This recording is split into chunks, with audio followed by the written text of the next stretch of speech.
आज मैं पुनः फिर ये वीडियो वैसे स्टूडेंट्स के लिए शूट करने जा रहा हूँ जो स्टूडेंट्स क्लास 12th में अपनी पढ़ाई BSCB बोर्ड से कर रहे हैं। और आपको पता होगा कि आपके आने वाले एग्ज़ाम में इंग्लिश के क्वेश्चन पेपर में कुछ क्वेश्चंस वॉइस से रहते हैं और मैं अपने चैनल पर कुछ और वीडियो वॉइस से रिलेटेड बना के डाला है, उसे भी आप अवश्य देखें। और जितनी आप प्रैक्टिस करेंगे उतनी ही नए नए क्वेश्चंस आएंगे और आप आसानी से उसे बना सकते हैं। और प्रैक्टिस जितना हो सके उतनी आप हर एक चैप्टर का, जितनी सारे चैप्टर्स हैं सारे चैप्टर्स का आप प्रैक्टिस करते चलें। आज ऐसे बात करते हैं कि आप क्वेश्चन नंबर 6 तक मैं पीछे वाला वीडियो में मैं आपको समझाकर डाला था। अब मैं 7 से आगे की ओर चलता हूँ। यह कहता है क्या कि सी वॉज रीडिंग अ बुक। और ये जो सेंटेंस आप देख रहे हैं, सेंटेंस किसका है? पास्ट कंटिन्यूअस का है। किसका है? पास्ट कंटिन्यूअस का। तो आपको पता होगा कि जब सेंटेंस मेरा पास्ट कंटिन्यूअस में होता है तो उस रूप में उसका जो स्ट्रक्चर होता है पैसिव वॉइस का, क्योंकि सेंटेंस एक्टिव वॉइस में है, क्योंकि यहाँ देख रहे हैं ये सब्जेक्ट के मुताबिक वर्ब का परिवर्तन है। इसमें तो ऑब्जेक्ट के मुताबिक तो वर्ब का परिवर्तन है नहीं। जब ऑब्जेक्ट के मुताबिक जब वर्ब का परिवर्तन होगा तो पैसिव वॉइस कहलाएगा, लेकिन यहाँ तो इस सब्जेक्ट के मुताबिक वर्ब का परिवर्तन सी वॉज लगा है। अब ज़रा मैं बात करूँ कि जब सेंटेंस आपका एक्टिव वॉइस में पास्ट कंटिन्यूअस में होता है तो उसका स्ट्रक्चर होता है सब्जेक्ट प्लस पैसिव वॉइस में जाने के लिए सब्जेक्ट प्लस वॉज या verb plus being plus verb का तीसरा रूप जिससे आप past participle form of the verb कहते हैं प्लस बाय प्लस ऑब्जेक्ट। तो आपको पता होना चाहिए कि यहाँ जो हम देख रहे हैं इसमें अगर देखा जाए तो इसमें जब बनाते हैं तो इसका जो ऑब्जेक्ट होगा एक्टिव वॉइस का वो पैसिव वॉइस का क्या बन जाएगा? सब्जेक्ट। तो चलिए अब बुक देखते हैं कि अब बुक किस में है। तो अब बुक यहाँ भी है, अब बुक यहाँ भी है, अब बुक यहाँ भी है, अब बुक यहाँ भी है। क्लियर? सब में मिल गया कॉमन। अब कहता है क्या कि वॉज होना चाहिए, तो वॉज देखते हैं वॉज किस में है। चलिए तो वॉज इसमें भी है, वॉज इसमें भी है और ये दोनों में नहीं है। इसमें भी नहीं है, इसमें भी नहीं है। क्लियर? तो ये दोनों तो ऐसे ही कैंसिल हो गया। अब क्लियर है? अब देखते हैं क्या कि जो मैंने इसका स्ट्रक्चर बताया है सब्जेक्ट प्लस वॉज या वर्ब प्लस बीइंग, हाँ बीइंग होना चाहिए। तो चलिए बीइंग देखते हैं कि बीइंग इसमें आ गया, बाकी बात इसमें भी नहीं। तो चलिए ये वाली कहानी खत्म हो गई। अब बचा क्या? बीइंग के जस्ट बाद और मैं कितनी बार मैं आपको समझाया जब भी, तो बताया कि जब भी आप अगर एक्टिव से पैसिव की ओर चलते हैं तो उसमें लगने वाला जो वर्ब होगा सो हमेशा पास्ट पार्टिसिपल होगा। बोले तो वर्ब का तीसरा रूप तो रीड का पास्ट पार्टिसिपल क्या बनता है? रेड बनता है। क्या बनता है? रेड। तो रेड बना है और यहाँ रेड लगा है। उसके बाद बाई लगे और उसके बाद आप देखते हैं सी का जो ऑब्जेक्टिव केस लगेगा वो क्या बनता है? सी का जो ऑब्जेक्टिव केस सब लेके जाएंगे तो सी का ऑब्जेक्टिव केस क्या बनेगा? तो सी का ऑब्जेक्टिव केस हर बनता है। इसमें सब में अस दिया है लेकिन इसको यहाँ हर होना चाहिए था, इसलिए यहाँ पे ये आप हर लगाएं।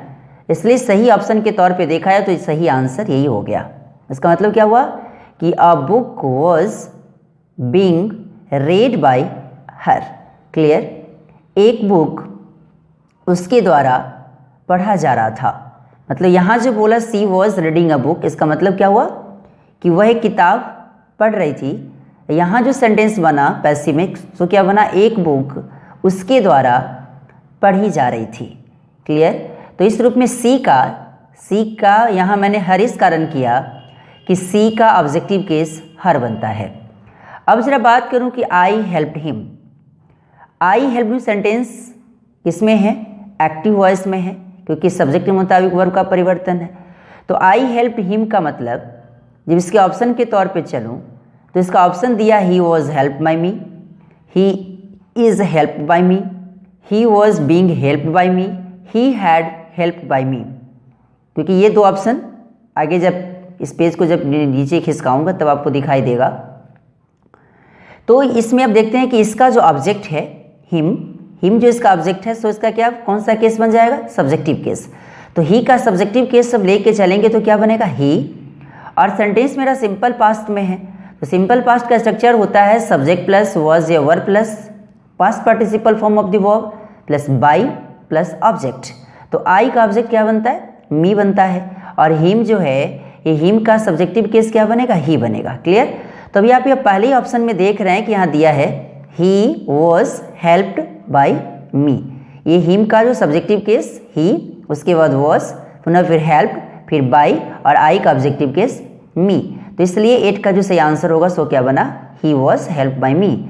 और मैं बार बार कहता हूँ कि जब भी आप एक्टिव से पैसिव में लेके जाते हैं, सेंटेंस के मीनिंग में कोई परिवर्तन नहीं होता, कोई परिवर्तन नहीं होता। तो ही वॉज हेल्प्ड बाई मी, इसको ऐसे बनाए। क्लियर, कि उसने कहा कि मैंने उसकी सहायता की, उसने कहा क्या कि उसको मेरे द्वारा सहायता किया गया। क्लियर, इस रूप से ही वॉज हेल्प बाय मी, यही इसका आंसर हो गया। अब मैं जरा क्वेश्चन नंबर 9 पे आता हूं। चलिए,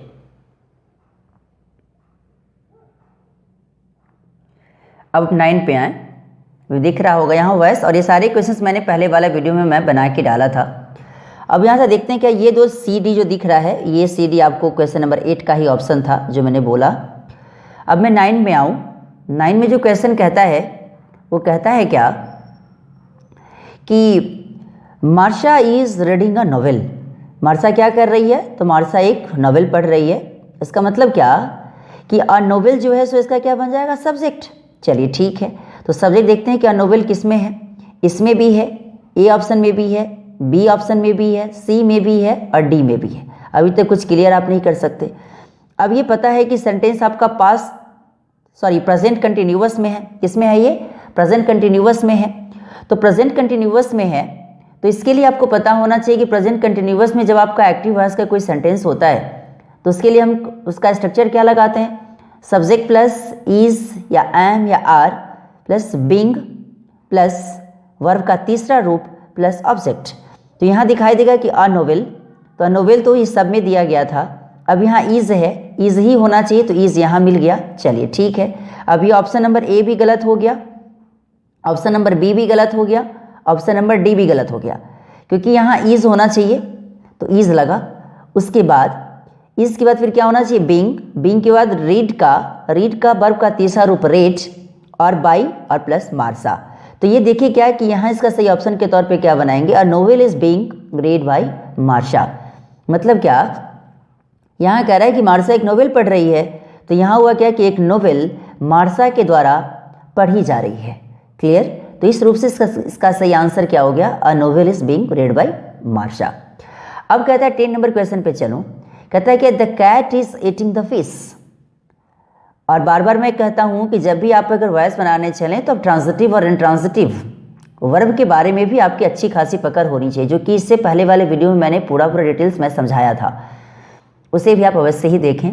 अब यहाँ कहता है क्या कि the cat is eating the fish. मतलब क्या कि कैट जो है वो क्या खा रही है, मछली खा रही है।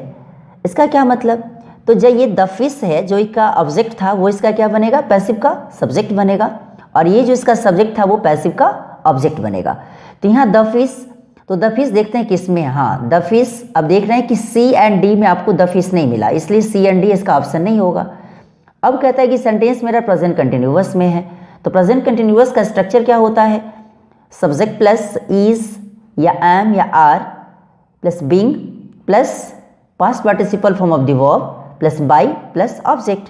तो अभी आप देखेंगे कि द फिश इज, अब क्या बनता है, बीइंग, तो बीइंग होना चाहिए, तो यहाँ द फिश के बाद वॉज दे दिया, इसलिए ये ऑप्शन गलत।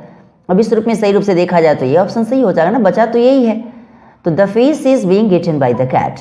मतलब क्या कि मछली कैट के द्वारा खाई जा रही है। क्लियर, तो इसलिए इज बीइंग ईटन लगा दी।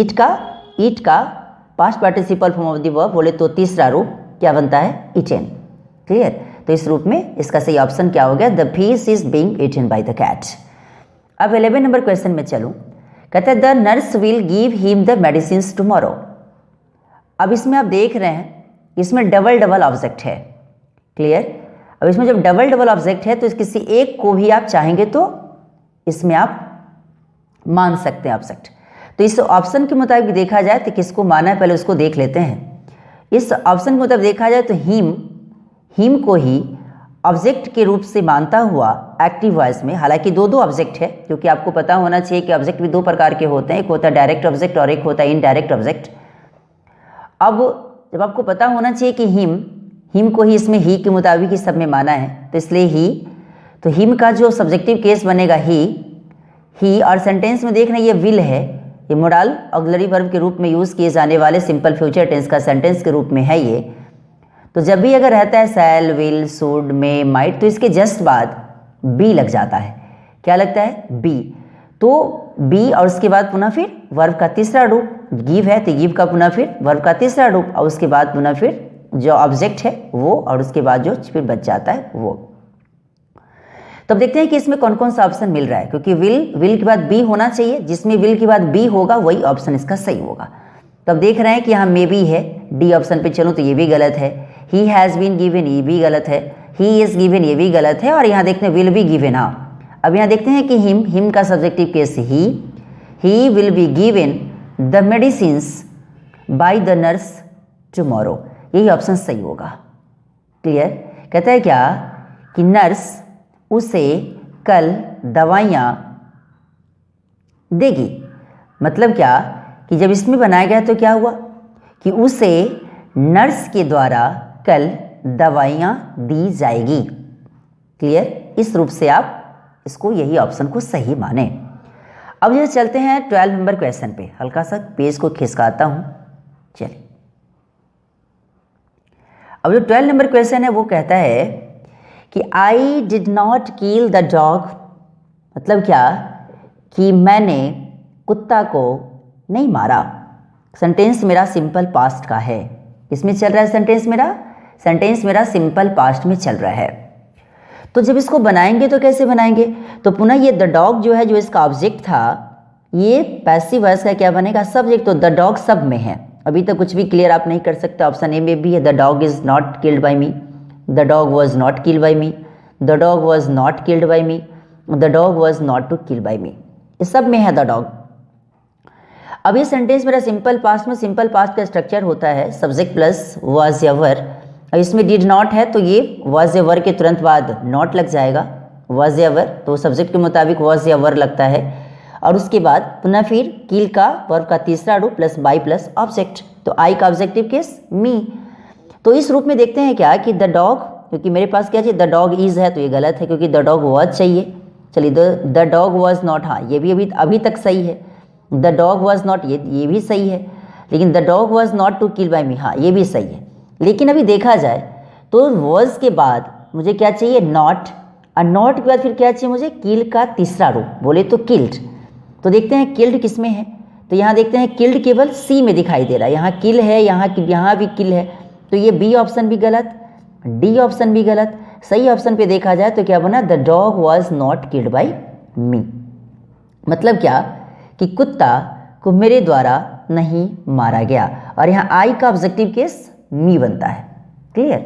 अब मैं जरा बात करूँ क्वेश्चन नंबर 13 की। Suresh is kicking a ball, Suresh क्या कर रहा है, एक बॉल को किक कर रहा है। मतलब क्या कि यहाँ जो देख रहे हैं सेंटेंस मेरा प्रेजेंट कंटिन्यूअस का है, इसलिए अ बॉल इसका क्या बन जाएगा, पैसिव का सब्जेक्ट। तो चलिए देखते हैं कि अ बॉल किस में है। अ बॉल यहाँ भी है, अ बॉल यहाँ भी है, अ बॉल यहाँ भी, लेकिन बी ऑप्शन में बॉल शुरू में नहीं दिया, और बॉल होना चाहिए था बट नहीं दिया। तो इस रूप में अभी हम देखते हैं, तो मुझे ये पता चला कि ये बी तो पहले गलत हो गया। अब ज़रा बात करते हैं क्या कि अ बॉल तीनों में है, तो अ बॉल का सेंटेंस मेरा प्रेजेंट कंटिन्यूअस में है। जब प्रेजेंट कंटिन्यूअस में तो इसका स्ट्रक्चर होता है इज या एम या आर प्लस वर्ब का तीसरा रूप। तो अ बॉल के बाद क्या इज है या एम या आर सब्जेक्ट के मतलब, उसके पुनः फिर बीइंग होना चाहिए। तो अब देखते हैं बीइंग किस में है। यहाँ बॉल इज किक्ड, इसमें भी बीइंग नहीं, तो ये भी गलत हो गया। अ बॉल इज किक्ड, ये भी गलत हो गया।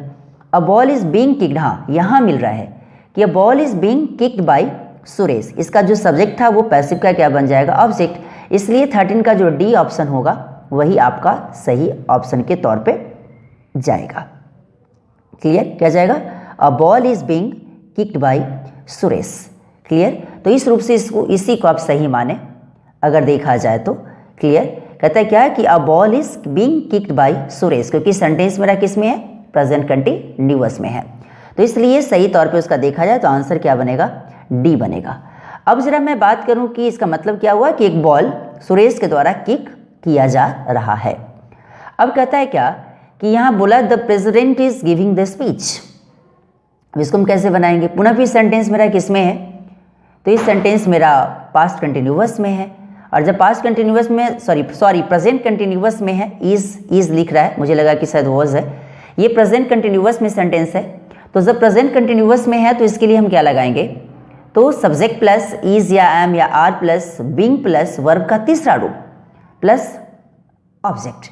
तो यहाँ देखते हैं क्या है कि द स्पीच, तो इसका जो ऑब्जेक्ट है सो पैसिव का सब्जेक्ट बनेगा, तो देखते हैं द स्पीच किस में है, जो सब्जेक्ट के रूप में लिखा गया है, तो द स्पीच यहाँ भी दिया गया द प्रेसिडेंट, ये तो पहले ही गलत हो गया, द प्रेसिडेंट यहाँ ये भी गलत हो गया। हाँ, अब आपका बचा कौन, the speech giving the president, और सेंटेंस मेरा प्रेजेंट कंटिन्यूअस में है, तो the speech is being given by the president, मतलब क्या कि द स्पीच इज बीइंग, हाँ चलिए, तो ए यहाँ भी बीइंग नहीं है, तो इसलिए अगर देखा जाए तो क्या बना, the speech is being given by the president, मतलब क्या है कि स्पीच प्रेसिडेंट के द्वारा दिया जा रहा है, तो इसलिए सही रूप से इसी को आप माने, option number D is the correct answer of this question. अब जरा मैं बात करूं कि जो आपका 15 नंबर क्वेश्चन है वो कहता है कि is Harish driving a car, मतलब क्या कि क्या हरीश एक गाड़ी जो कार है क्या वो चला रहा है। क्लियर, तो अब इसको हम कैसे बनाएंगे, सेंटेंस मेरा दिखने से पता चल रहा है कि सेंटेंस मेरा किस में है, तो ये भी सेंटेंस मेरा प्रेजेंट कंटिन्यूअस टेंस का यस नो क्वेश्चन का इंट्रोगेटिव सेंटेंस के रूप में से लिखा गया है, तो आपको पता होना चाहिए कि इसका पैसिव भी जब बनाएंगे तो ये भी इंट्रोगेटिव में ही यस नो क्वेश्चन के फॉर्म में ही जाएगा। क्लियर, तो जब मैं अगर बात करूं कि यहाँ देखते हैं कि is Harish driving a car, sentence present continuous का है, तो इसमें क्या होना चाहिए, इज या एम या are plus subject plus being plus verb का तीसरा रूप प्लस सब्जेक्ट। क्लियर, तो और उसके पहले सब्जेक्ट के बजाय जो मैंने कहा कि एक्टिव का जो सब्जेक्ट होगा वो पैसिव का ऑब्जेक्ट बनेगा। क्लियर, तो इस रूप में जब अगर देखते हैं तो मुझे ये पता चलता है कि इसको भी ले जाएंगे किस में, एक्टिव से पैसिव में ले जाने के लिए पुनः इसका जो ऑब्जेक्ट है वो पैसिव का क्या बनेगा, सब्जेक्ट। तो यहाँ देखते हैं कि इसमें कौन कौन से, क्योंकि इसका आंसर क्या होना चाहिए, तो is a car being driven by Harish, क्योंकि ड्राइविंग है यहाँ, ये तो present participle form of the verb है, तो इसके रूप में अगर देखूं तो ड्राइव का क्या बनेगा, ड्राइवन, वर्ब का तीसरा रूप। तो यहाँ देखते हैं किस में दिया, is a car being driven by Harish, ये ऑप्शन नंबर बी में है। क्लियर, तो इसलिए सही आंसर के तौर पे देखा जाए तो आपका यही आंसर सही होगा। Clear, is a car being driven by Harish. Clear, कि ये जो कार है क्या हरीश के द्वारा चलाया जा रहा है। अब जरा बात करूं 16 नंबर क्वेश्चन की। अब यहाँ कहता है कि आप आई प्ले फुटबॉल। क्लियर, मतलब क्या है कि मैं फुटबॉल खेलता हूँ, इसका मतलब क्या है कि सेंटेंस मेरा सिंपल प्रेजेंट में है, और सिंपल प्रेजेंट के बारे में आपको पता होगा कि इसका मतलब क्या होता है कि जब एक्टिव से पैसिव में लाते हैं तो इसका जो ऑब्जेक्ट होगा सो पैसिव का क्या बनेगा, सब्जेक्ट। तो फुटबॉल देखते हैं किस में है, तो फुटबॉल यहाँ ए में है और डी में है शुरुआती दौर में, प्लस बी, जो बी सी पहले ही गलत हो गया आपका। क्लियर, अब कहता है कि फुटबॉल के बाद अब क्या इज, क्योंकि सेंटेंस सिंपल प्रेजेंट में, तो फुटबॉल इज प्ले का पास्ट पार्टिसिपल प्लेड और बाई प्लस आई का ऑब्जेक्टिव केस मी, तो मुझे देखना पड़ेगा कि फुटबॉल इज प्लेड बाई मी कौन ऑप्शन में है। मतलब क्या है कि फुटबॉल मेरे द्वारा खेला जाता है, तो इसमें देखते हैं फुटबॉल इज प्लेइंग बाई मी, नहीं, ये तो ऑप्शन नंबर डी पहले ही गलत हो गया। अब कहता है कि फुटबॉल इज प्लेड बाई मी, मतलब क्या है कि फुटबॉल मेरे द्वारा खेला जाता है। तो इसलिए भी आपने देखा कि 16 नंबर क्वेश्चन के तौर पे अब इसका आंसर क्या बना, ऑप्शन नंबर ए। और अभी आपने देखा क्या कि मैं 7 से लेके और 16 तक क्वेश्चन की चर्चा मैंने अभी किया। और अभी ये वीडियो आपको कैसा लगा इसके बारे में लाइक, सब्सक्राइब एंड कमेंट करना न भूलें, और इसे मुझे बताएं भी कि कैसा लगा। Thanks a lot.